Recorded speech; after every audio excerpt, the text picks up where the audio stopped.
প্রিয় শিক্ষার্থীরা, আসসালামু আলাইকুম। বিদ্যাধরী অনলাইন প্ল্যাটফর্মে তোমাদের সবাইকে স্বাগতম। এইচএসসি 27-28 ব্যাচের শিক্ষার্থীদের জন্য একটি উল্লেখযোগ্য কঠিন কবিতা। আমরা জানি যে বিভীষণের প্রতি মেঘনাদ। সেই কবিতায় আমরা যে ভাষা চয়ন দেখি খুবই কঠিন, শিক্ষার্থীদের যে সমস্যাটা হয় কবিতার ভাষা বুঝতে।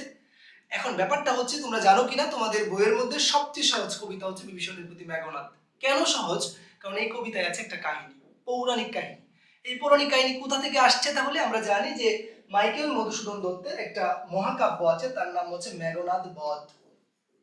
এখন ব্যাপারটা হচ্ছে, মেঘনাদ বধ মানে মেঘনাদকে হত্যা করা। মাইকেল মধুসূদন দত্ত এই কাব্যগ্রন্থের কাহিনী কোথা থেকে নিয়েছেন? আমরা জানি যে তিনি এই কাহিনী নিয়েছেন হচ্ছে রামায়ণ থেকে। এখন ব্যাপারটা হচ্ছে, যারা রামায়ণ কাহিনী জানো তাদের জন্য হচ্ছে বিভীষণের প্রতি মেঘনাদ কবিতাটা খুবই সহজ হবে। এখন আমরা একটু ফ্ল্যাশব্যাকে যাব, কাহিনীতে কি আছে আমাদের একটু জানতে হবে। যদি এই কাহিনীটা তুমি ভালো করে বুঝতে পারো তাহলে তোমার কাছে আর কোনো সমস্যাই হবে না। একটু যদি মনোযোগ দাও, আমি একটু খেয়াল করে তোমাদেরকে বলে দিচ্ছি। দেখো, আমরা জানি যে রামায়ণের মধ্যে দুইটা ক্যারেক্টার আছে, একটা হচ্ছে দেবতা কুল, একটা হচ্ছে রাক্ষস কুল। তো দেবতা কুলের মধ্যে আমি খুব শর্টকাটে তোমাদেরকে বলবো যে যে ক্যারেক্টারগুলো তোমরা পাবা সেটা হচ্ছে রাম, তারপর তুমি পাবা হচ্ছে লক্ষণ, তুমি লক্ষণকে পাবা, তারপর এখানে পাবা হচ্ছে সীতাকে। এই তিনটা ক্যারেক্টার তোমার মনে রাখলেই হবে, এত কিছু জানার দরকার নাই তোমার আপাতত আর কি। আমরা জানি যে দশরথের পুত্র ছিল রাম, রঘুবংশের শ্রেষ্ঠ ছিল, তাই রামকে রাঘব বলা হয়। ফ্যাক্ট হচ্ছে, রামকে 14 বছরের বনবাসে পাঠানো হয়। 14 বছরের বনবাসে যখন রামকে পাঠানো হয়, তার অনুগামী হয় লক্ষণ এবং সীতা। আমরা জানি যে রামের স্ত্রী ছিলেন সীতা এবং রামের বৈমাত্রীয় ভাই ছিল হচ্ছে লক্ষণ। লক্ষণ রামের খুবই অনুরাগী একজন ব্যক্তি ছিল। ফলে এই 14 বছরের বনবাসে যখন যাবে রাম, তখন লক্ষণ তার সঙ্গী হয়।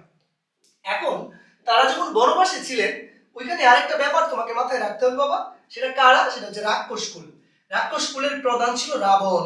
আমরা জানি যে লঙ্কাপুরী তাদের রাজ্য ছিল, লঙ্কার রাজা ছিল হচ্ছে রাবণ। রাবণের আরেক ভাই ছিল যার নাম ছিল বিভীষণ। এই যে আমরা পাই হচ্ছে মেঘনাদের বিভীষণের প্রতি মেঘনাদ, এই যে বিভীষণ, তাহলে সে ছিল রাবণের ভাই। আবার আরেক ভাই ছিল, তার নাম হচ্ছে কুম্ভকর্ণ। তার নাম কি বলো? কুম্ভকর্ণ। তারা ছিল 3 ভাই। তাদের একটা বোন ছিল যার নাম ছিল সুপর্ণকা বা শূর্পণখা। ঠিক আছে? এই যে শূর্পণখা, আমরা এই মেঘনাদ বধ মহাকাব্যে দেখব যে রাম যখন বনবাসে ছিল, রাম শূর্পণখার রূপে পাগল হয়। রামায়ণে কিন্তু তার একদমই উল্টো, কিন্তু মেঘনাদ বধের কাহিনী কিন্তু এটাই, আমি যেটা তোমাকে এখন বলতেছি। তো যখন শূর্পণখার রূপে পাগল হয়, সেটা সীতা বুঝতে পারে এবং সীতার আদেশে, সীতার কথা মতো লক্ষণের সঙ্গে শূর্পণখার একটা যুদ্ধ সংঘটিত হয়। সেই যুদ্ধে আমরা দেখব শূর্পণখার নাকটা কেটে দেয় লক্ষণ। তা যেহেতু রাবণের বোন শূর্পণখা, এই শূর্পণখার অপমানের প্রতিশোধ নেওয়ার জন্য রাবণ সীতাকে হরণ করে নিয়ে যায় লঙ্কাপুরীতে। কাহিনীটা কি তাহলে? আমরা দেখতেছি যে রাবণ সীতাকে হরণ করে নিয়ে যাচ্ছে লঙ্কাপুরীতে। এবার সীতাকে উদ্ধার করার জন্য রাম এবং লক্ষণ যাচ্ছে লঙ্কাপুরীতে। ওইখানে যখন যায়, যুদ্ধ শুরু হয়। যুদ্ধের এক পর্যায়ে আমরা দেখব যে আমাদের যে রাবণের 2 পুত্র ছিল, তার এক পুত্রের নাম ছিল বীরবাহু, বড় পুত্র। তো যুদ্ধে বীরবাহু মারা গেছে। মারা যাওয়ার পর আমরা দেখব সেই দায়িত্ব অর্পিত হচ্ছে কার উপর? মেঘনাদের উপর। তোমরা জানো কিনা রাবণের পুত্র কিন্তু মেঘনাদ। এখন আরেকটা ব্যাপার তোমাকে আমি বলি, রাবণের পুত্র যেহেতু মেঘনাদ, মেঘনাদের সঙ্গে বিভীষণের সম্পর্কটা কিন্তু চাচা ভাতিজার। চাচা ভাতিজার সম্পর্ক হওয়ার কারণে কিন্তু এখানে দেখো, বিভীষণকে উদ্দেশ্য করে মেঘনাদ যে কথাগুলো বলছে, উত্তরে বিভীষণ যে কথাগুলো বলছে, এতগুলো কিন্তু তোমার পাঠ্য করা আছে। এখানে আমি পড়ে যাচ্ছি, কাহিনীগুলো আগে বুঝো। তো দেন আমি দেখবো যখন বীরবাহু মারা গেছে, এবার মেঘনাদের উপর দায়িত্ব পড়ছে। মেঘনাদ যে কাজটা করলো, মেঘনাদ যুদ্ধে যাওয়ার আগে নিকুম্বিলা যজ্ঞাগারে যাবে যজ্ঞ করার জন্য। এবার যজ্ঞ করতেছে, যজ্ঞ করার এক পর্যায়ে হঠাৎ করে সে আবিষ্কার করে তাকে হত্যা করার জন্য দাঁড়িয়ে আছে লক্ষণ। একটু অবাক হয় মেঘনাদ প্রথমে, কারণ হচ্ছে এই যে নিকুম্বিলা যজ্ঞাগার, এই যজ্ঞাগারের রাস্তা তার পরিবারের বাইরের মানুষ কেউ জানে না। তাহলে লক্ষণ কি করে এখানে প্রবেশ করলো? খুবই সহজ। সে যখন দরজায় তাকায় দেখতে পায় তার চাচা বিভীষণ দাঁড়িয়ে আছে দরজায়। ওইখান থেকে কিন্তু তোমরা যে প্রবাদটা পড়ে থাকো, ঘরের শত্রু বিভীষণ। তো বিভীষণ যখন দাঁড়িয়ে থাকে, এবার মেঘনাদ একটু অবাক হয়। অবাক হওয়ার পরে হচ্ছে মেঘনাদ তার চাচা বিভীষণকে উদ্দেশ্য করে যে কথাগুলো বলতেছে, বিভীষণ উত্তরে মেঘনাদকে যে কথাগুলো বলতেছে, সেই কথাগুলোই তোমার পাঠ্য বিষয়বস্তু। ঠিক আছে, লক্ষণ এখানে কোনো কথা বলবে না, লক্ষণ এখানে দাঁড়িয়ে থাকবে। লক্ষণকে অনেক কথাই বলবে মেঘনাদ, কিন্তু লক্ষণ কিন্তু এর কোনো কথা বলবে না। তো এখানে একটা মজার ব্যাপার হচ্ছে, একটা টুইস্ট হচ্ছে, আমি তোমাকে বলি। তো হঠাৎ করে শুরু হয়ে গেছে তো এতক্ষণে অরিন্দম। তো তোমার কাছে মনে হতে পারে স্যার এটা এতক্ষণে কেন আসলো, কোথা থেকে শুরু হলো, কিছুই তো বুঝতেছি না। তোমাকে মাথায় রাখতে হবে, একটা মহাকাব্য যখন হয়, এই মহাকাব্যের মধ্যে অনেকগুলা কি থাকে বলো তো দেখি? আমরা জানি অনেকগুলা বাঘ থাকে, স্বর্গ থাকে। আমরা দেখব যে মেঘনাদ বধে 9টা স্বর্গ আছে। কয়টা স্বর্গ আছে? 9টা। সেই 9টা স্বর্গের 6 নম্বর স্বর্গে একটু বুঝাই তোমাকে, একটা বই, যে বইয়ের মধ্যে 9টা পার্ট আছে, 9টা স্বর্গ আছে, এক একটা স্বর্গের মধ্যে এক একটা বিষয় আলোচিত হয়। তো আমরা দেখব এই 6 স্বর্গের যে আমাদের নাম, সেটা হচ্ছে বধ বা হত্যা করা।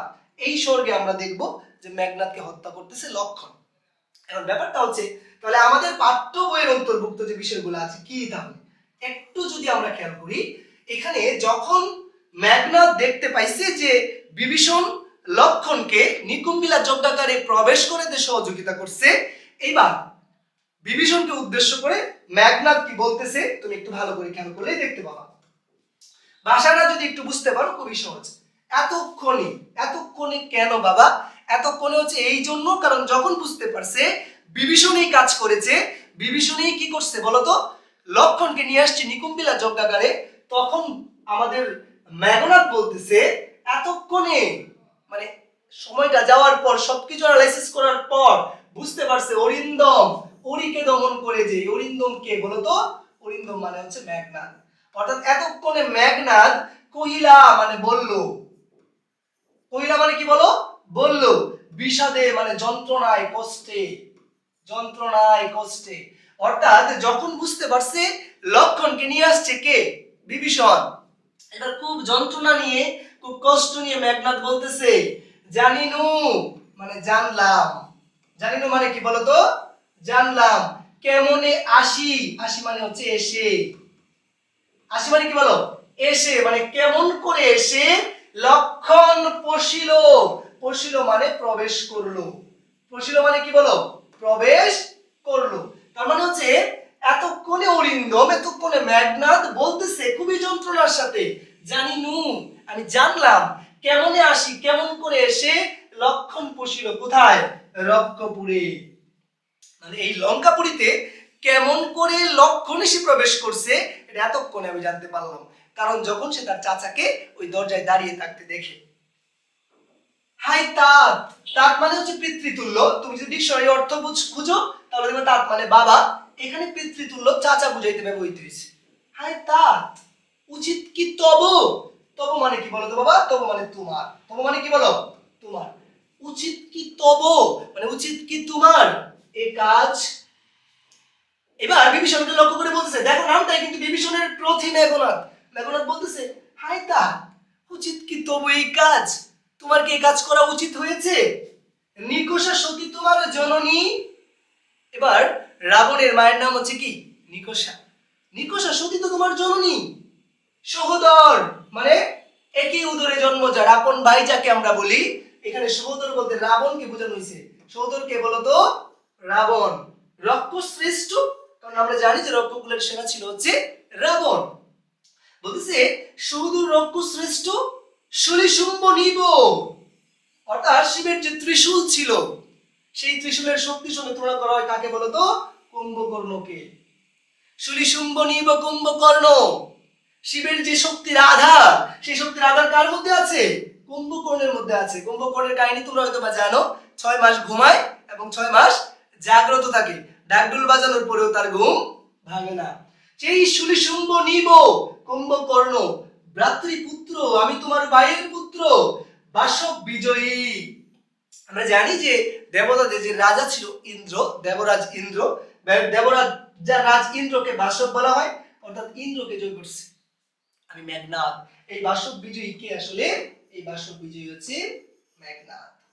তো বলতেছে কুম্ভকর্ণ শুম্ভ নিব, ভ্রাতৃপুত্র আমি তোমার ভাইয়ের পুত্র, বাসব বিজয়ী যে নাকি ইন্দ্রকে জয় করছি। নিজ গৃহপথ তাত দেখাও তস্করে। নিজের গড়ের রাস্তা তুমি চোরকে দেখাচ্ছ। তস্কর মানে চোর, এখানে তস্কর কে বলো তো? তস্কর হচ্ছে লক্ষণ। বলতেছে তুমি নিজের গড়ের রাস্তা চোরকে দেখাচ্ছ। চাচাকে উদ্দেশ্য করে প্রশ্ন ছুড়ে দিছে মেঘনাদ। চন্ডালী বসাবনী রাজার আলোয়ে। এইখানে চন্ডাল আমরা জানি যে হিন্দু ধর্মের মধ্যে চারটা জাত, ব্রাহ্মণ, ক্ষত্রিয়, বৈশ্য, শূদ্র। সবচেয়ে নিচু জাত হচ্ছে শূদ্র, চন্ডালরা হচ্ছে শূদ্র। নিচু জাত বোঝানোর জন্য এই কথাটা বলছে। এই চন্ডাল হচ্ছে কে বলতো? লক্ষণ। বলতেছে চন্ডালী বসাও আনি, আনি মানে কি বলো? এনে। রাজার আলোয়ে, আলোয়ে মানে কি বলো? গৃহে। মানে তুমি চন্ডালকে রাজার গৃহে এনে বসাচ্ছ। এই কাজ কেমনে তুমি করতে পারলা চাচা? এই যে মেঘনাদ যখন বুঝতে পারছে যে তার চাচা বিভীষণ লক্ষণকে এখানে নিয়ে আসছে, তখন বিভীষণকে উদ্দেশ্য করে মেঘনাদের যে এই যে আক্ষেপপূর্ণ কথাবার্তা, সেই এই যে স্লাইড আজকে যতটুকু পড়াইছি এতটুকুর মধ্যে তুমি পেয়ে যাবা।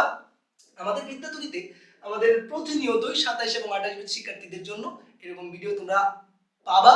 আমি বলবো আজকে একদমই প্রথম যারা আমার এই ভিডিওটা দেখতেছো তাদেরকে বলবো বিদ্যাতুরি যে পেজটা আছে আমাদের ফলো দিয়ে রাখো, আমাদের ইউটিউব চ্যানেল আছে চ্যানেলটাকে সাবস্ক্রাইব করে রাখবা।